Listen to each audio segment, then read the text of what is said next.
নমস্কার। আজ আমরা বাংলা সিনেমার একটা বেশ অন্যরকম অধ্যায় নিয়ে কথা বলবো, অগ্রদূত।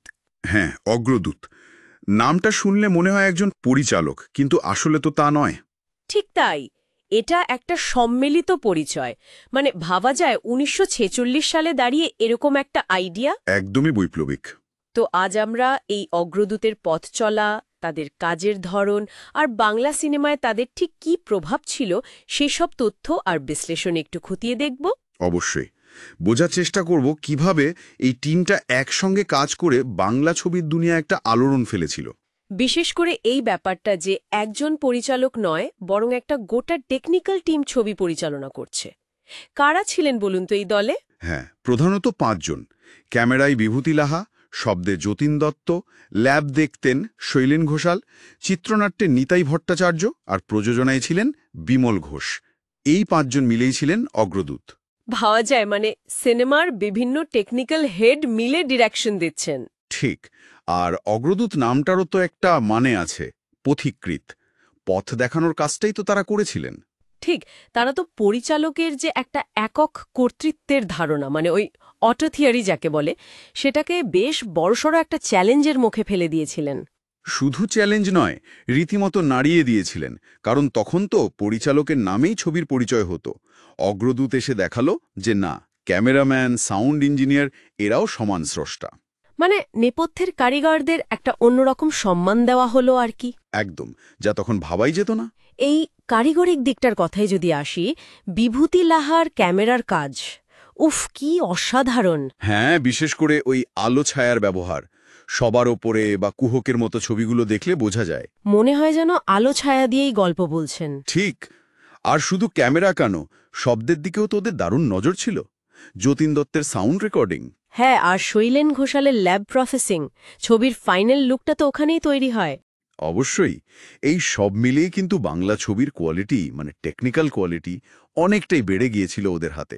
প্রযুক্তিগত দিকটা তো বটেই, কিন্তু ওরা সাহিত্যকে যেভাবে পর্দায় এনেছেন সেটাও তো একটা বিরাট ব্যাপার। খুব গুরুত্বপূর্ণ পয়েন্ট। আশাপূর্ণা দেবীর অগ্নি পরীক্ষা ভাবুন একবার। বা ধরুন রবীন্দ্রনাথের খোকাবাবুর প্রত্যাবর্তন, আবার এই যে ক্রোনিনের উপন্যাস থেকে সবার উপরে। হ্যাঁ, বিয়ন্ড দিস প্লেস অবলম্বনে এই ছবিগুলো শুধু সফলই হয়নি, সাহিত্য নির্ভর ছবির একটা বাজার তৈরি করেছিল। আর এই সাফল্যের রাস্তা ধরেই তো বাংলা সিনেমার আর এক স্বর্ণযুগ, উত্তম সূত্রা। একদম উত্তম সূত্রা জোটের উত্থান। অগ্রদূত কিন্তু এই জুটিকে নিয়ে পরপর হিট ছবি দিয়েছে।